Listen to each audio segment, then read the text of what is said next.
Grabatzen ari garen unean gaueko 9:00 7 minutu igaro diren honetan, Betisek eta Realak Benito Villamarin futbol zelaian jokatu duten eSports Ligako 37. jardunaldiko norgehiagokaren analisia ingo dugu. Aurten berriro ere Realak Europa League jokatuko du, hurrengo denboraldian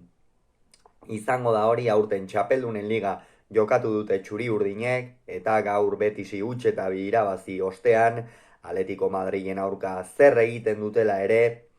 Europa Ligeko taldea izango da Reala, eta gainera jada ligan finkatua du postua, hain zuzen ere 6. postuan ipini dira txuri urdinak. Hauek esan da, gogora ezagun, lehengo astean bi talde hauek egin zutena, batetik Betisek bina berdindu zuen Las Palmasen aurka, Realak berriz bat eta huts irabazi zion anoetan Valentziari. Gaurkoan aldaketa batzuk ere egon dira, Betis honako 11 honekin atera da, 4-3 bateko sistemarekin Rui Silva izan da atepean, lauko lerroan Sabali eskuinegaletik, Miranda ezkerregaletik eta Sokratis eta Txadi Riad atzealdearen erdialdean. Sokratise gainera gaur jokatu du bere Villamarineko azken norgehiagoka, aurten fitxatu zuen Betisek, eta hurrengo astean jokatuko du bere futbol ibilbide oparoko azken norgehiagoka. Euskarri bikoitza osatu dute Joni Cardosok eta William Carballok, erdipuntan izan da Pablo Fornals, eskuinaldetik Nabil Fekir, ezkerraldetik Aioze, eta goian William Jose izan da. Realak berriz 5-3-biko sistema atera du, hain zuzen ere, Remiro izan da atepean, Javi Galan ezkerregaletik, Amari Traore eskuinegaletik, gaurkoan Tierney izan da atzealdearen erdialdean ezkerraldetik, Pacheco azken orduan sartu den jokalaria, berez Robin Lenormantzen jokatzekoa, baina azken unean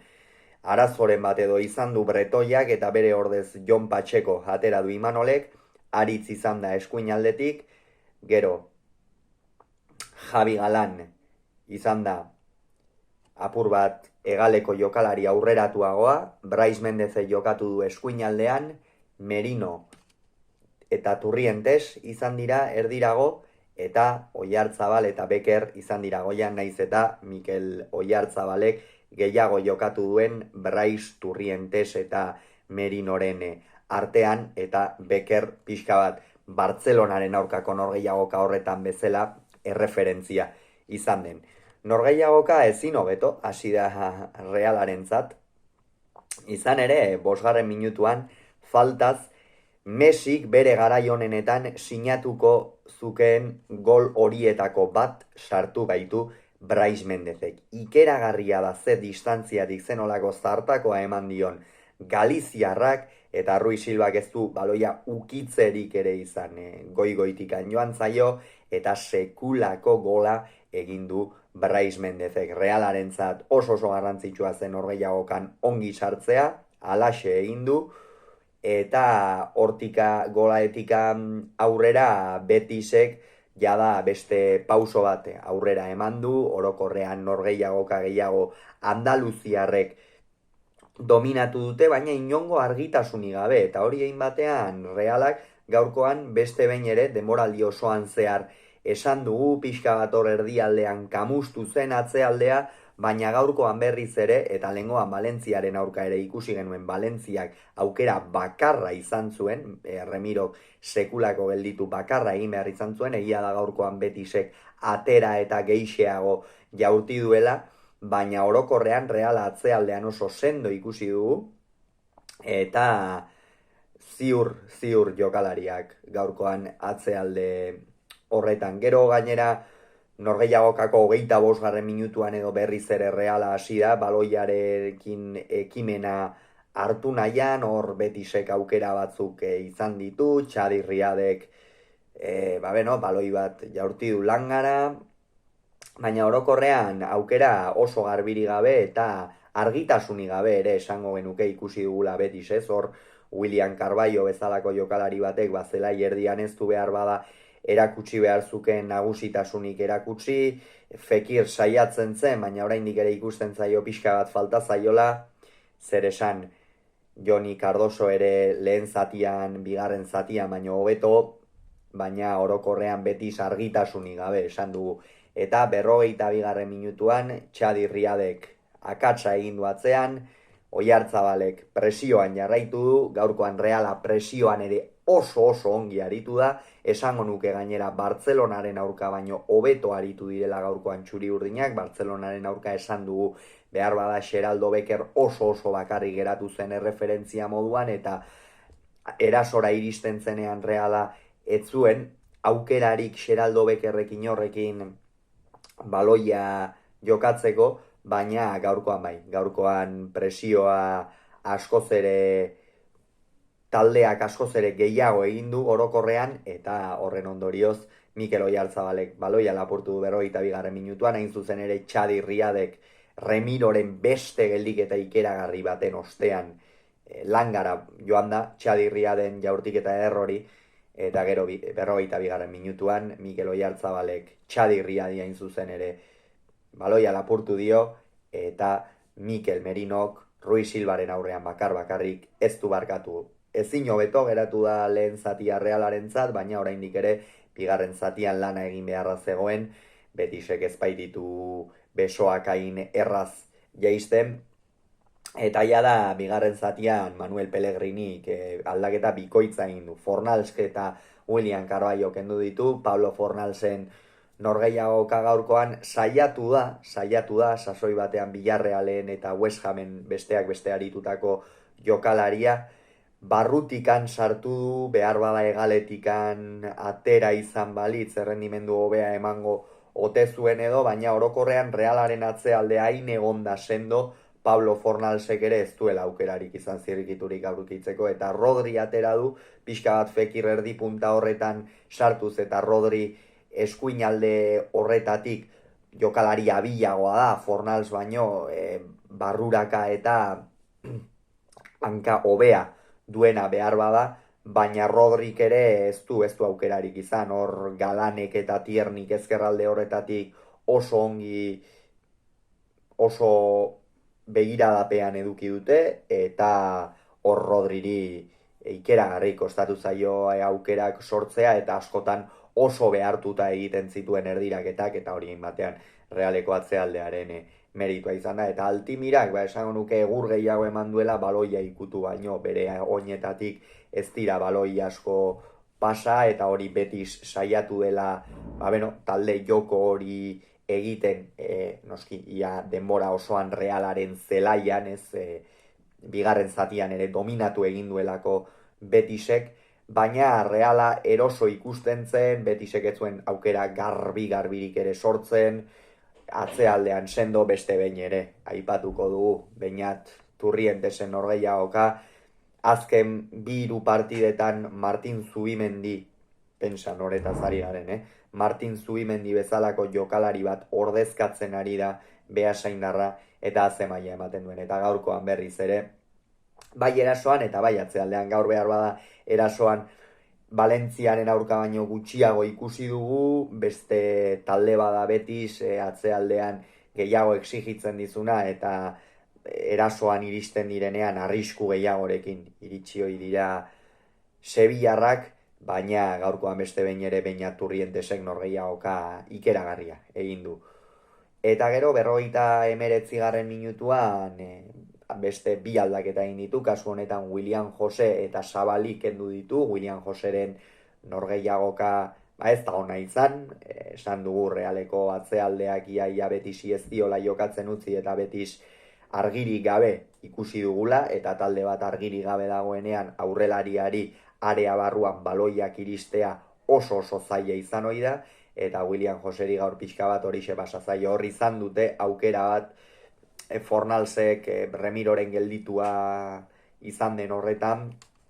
baina gainontzean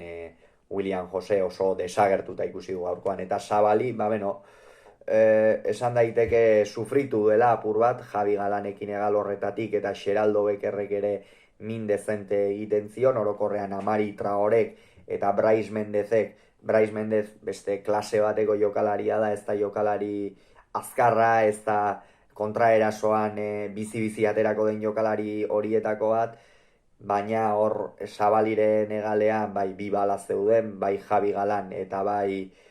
Xeraldo Beker, eta hor sufritu du apur bat, azkenerako txarteloria ikusi duenean Pellegrinik aldatu egin du, eta erasoan ere asko ez du ikusi gaurkoan Zabali,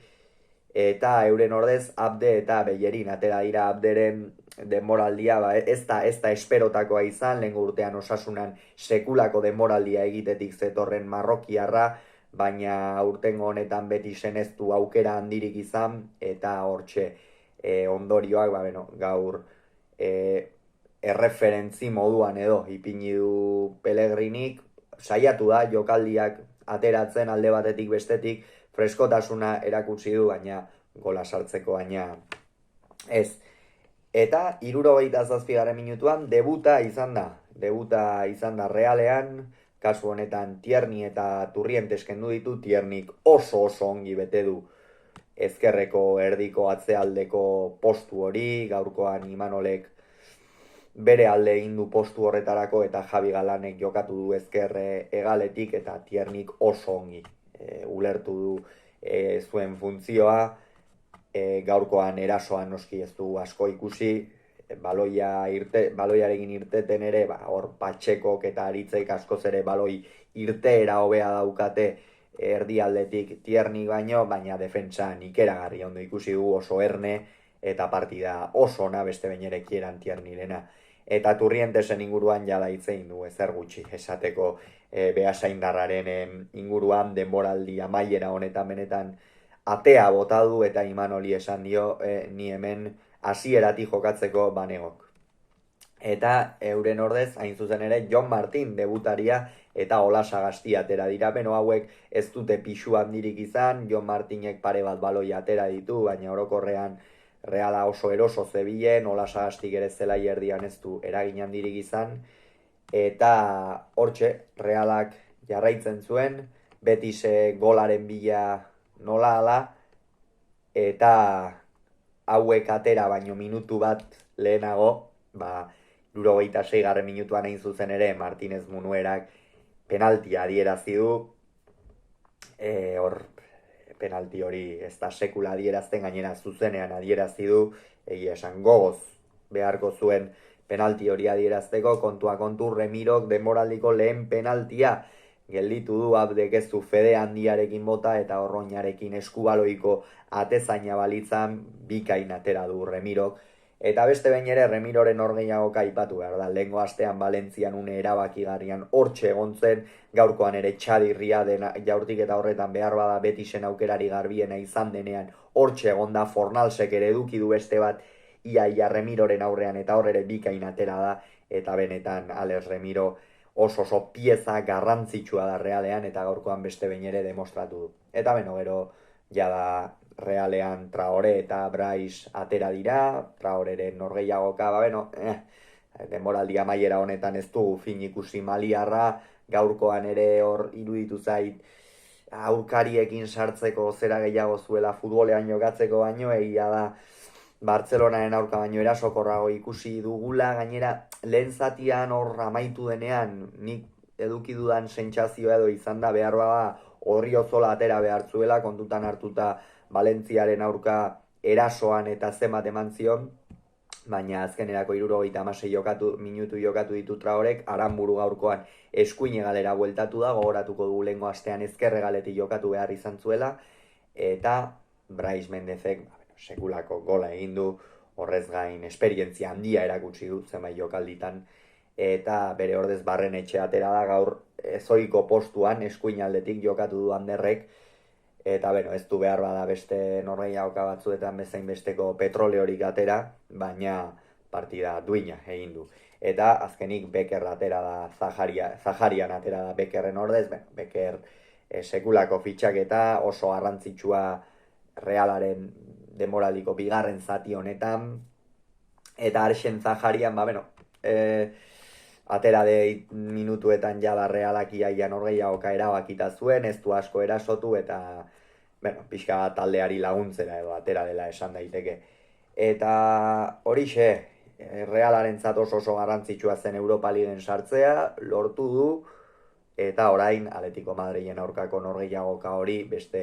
patxada batekin hartuko dute txuri urdinek. Hauxe izan da beraz esan beharrekoa, hurrengoan gehiago izango duzu, bitartean ongi izan agur.